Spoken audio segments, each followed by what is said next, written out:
Hi, I'm Meg Stout, and I'm the author of Reluctant Polygamist. If you and I were talking right now, I almost certainly would bring up this book in my research. But since I am not with everyone all the time, I thought I'd put it on YouTube. So with that, let's get started. This is the preface.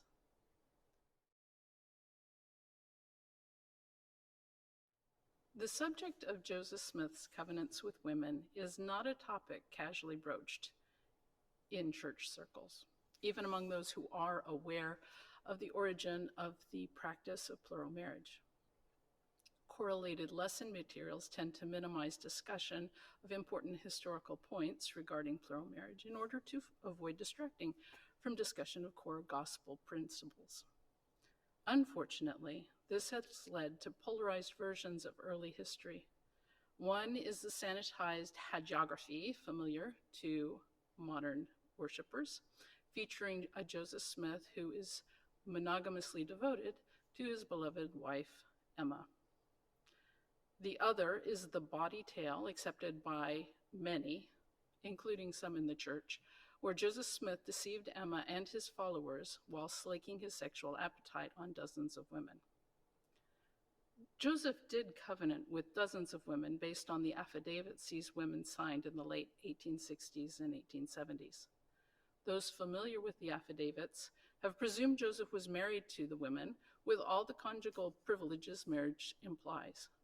Thus, knowledgeable scholars have presumed that Joseph had sex with the women he covenanted with, unless the relationship was explicitly described as only for eternity.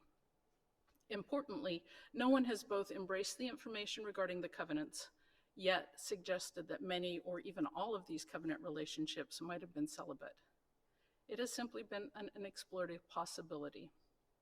If a false possibility, it should be easy to disprove.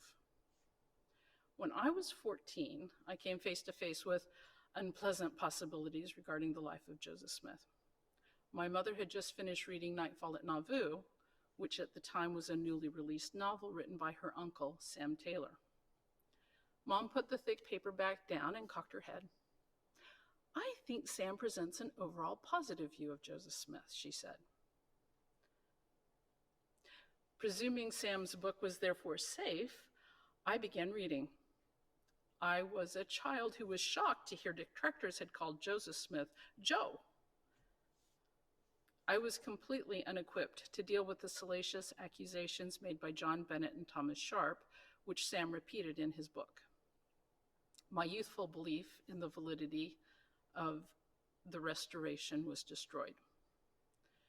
I white-knuckled for 2 decades, harboring serious doubts about Joseph Smith and the church. Even so, I went on to graduate from seminary, earn the Young Womanhood in Recognition Award, be a Relief Society president, serve a mission, and marry in the temple. In 1999, I realized that the God at the center of Joseph Smith's theology was the God I had experienced in my life, but I still had no acceptable explanation for Joseph Smith and polygamy. In 2001, a friend asked me to present a 5-minute vignette in Relief Society on a notable Mormon woman. As she rattled off the names on her list, I recognized the name of my ancestor, Elvira Annie Coles. Elvira was the treasurer of the first Relief Society when Emma Smith was Relief Society president. I remembered my mother telling me as a teenager that Elvira had covenanted with Joseph Smith during his lifetime. I was the teenager, not Elvira. By 4 a.m. the Sunday of the presentation, I had pieced together the fact that Elvira Annie Coles was mother of the 3 sisters who married Job Welling. Elvira was also grandmother of 2 women who married rogue apostle John Whitaker Taylor on the same day in 1901. As I sat there looking at the short history I had assembled, I knew I had to write about these women. Yet I feared writing about these women, certain that the story of Joseph's plural marriages necessarily involved sexual relations that moderns would consider inappropriate. In the years since 2001, I immersed myself in the history and documents related to early Nauvoo events. I initially despaired of being able to write a serious history, so I attempted to tell the story in the form of a novel. Revisions conducted with dozens of advanced readers forced the story to take on a life of its own. One reader criticized my villain, Dr. Bennett, as one-dimensional. Another said I should tell the story from a male point of view to retain male readers. One non-Mormon man said that the sexual tension between my heroine and Joseph Smith was uncomfortably intense, even though I did not portray them as sexually intimate. As I expanded and modified the story in response to these comments, I had to dig deeper into the history, delving beneath the facile understanding I had had of events and motivations. Causalities emerged to which I had previously been blind. Now, some of my friends live without any form of birth control.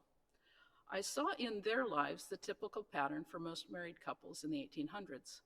A child is born within the first year of marriage, and other children arrive every 2 years thereafter. Watching these friends, I realized something was wrong with Elvira Annie's reproductive history. Elvira's first child was born in October of 1845, nearly 3 years after her public marriage to Jonathan Harriman Holmes, and over a year after Joseph's death. Elvira Annie continued to bear children regularly whenever Jonathan was around. For example, Elvira's second daughter was born 9.5 months after Jonathan returned with his Mormon battalion unit. Elvira Annie bore her final child when she was 43 years old. Elvira was fertile. Jonathan was virile. Joseph was also virile, producing children with Emma regularly. Yet Elvira did not produce a child for years after the ceremonies I presumed would legitimize intimacies between Elvira and either Joseph or Jonathan. Around this time, I came across Hugo Perrego's DNA research regarding the possible offspring of Joseph Smith by women other than Emma Hale. Not a single suspected child of these other women has been proven to have been fathered by Joseph. None of the otherwise single women with whom Joseph covenanted appeared to have conceived children prior to Joseph's death. Perhaps Joseph wanted to avoid engendering children with other women while enjoying sex. But if this were the case, there were few methods of birth control available to Joseph, and these were considered criminal. The rhythm method would not be generally understood until the 1930s. While the lack of children does not prove lack of sex, it does leave lack of sex as a potential cause for the available data. Modern belief in Joseph's sexual activities with women other than Emma, therefore, is based on rumor and written reports rather than objective evidence. There are 3 prominent views of Joseph Smith. 1, he was a practicing polygamist who was loved and honored by his followers. Many of his covenant wives so testified in seemingly unambiguous terms, including under oath in 1894. 2, he was a monogamist who rejected polygamy. His wife, sons, and thousands of others supported this view. 3, he was an abusive philanderer. 2 men who had served as assistant presidents of the church made these accusations, as did numerous others of his contemporaries. Quote Joseph's own words, quote, "I often said to myself, what is to be done? Who of all these parties are right, or are they all wrong together? Is there a way each of these contradictory views might express a species of truth? What is the common truth that can explain these divergent viewpoints? Modern members of the church do not talk of polygamy, do not preach of polygamy, and they most certainly do not rejoice in polygamy. And yet, it is crucial that we understand our past so that we and our loved ones may know which assertions regarding polygamy are true and which are lies. Roughly 10 years ago, I started to blog about this on the website millennialstar.org.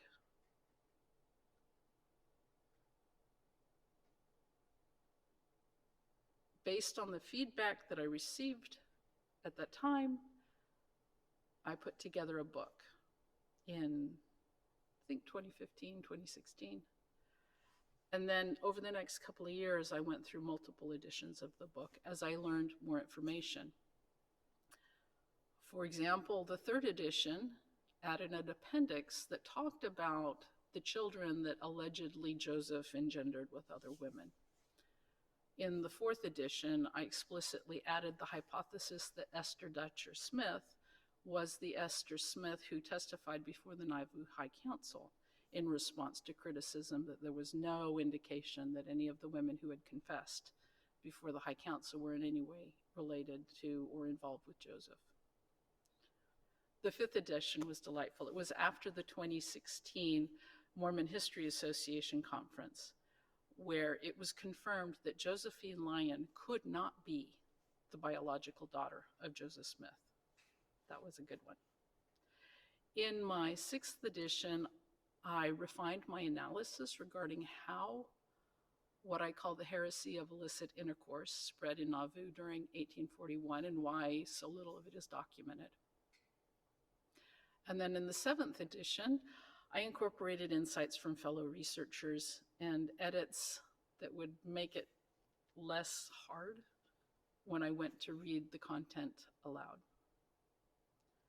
After the seventh edition, which came out in May of 2018, the church notably asked us to step away from use of the term Mormon. And so at some point, I need to do another edition where I go through and reduce how often I used to use that term. And with that, we're done with the preface. Have a great day.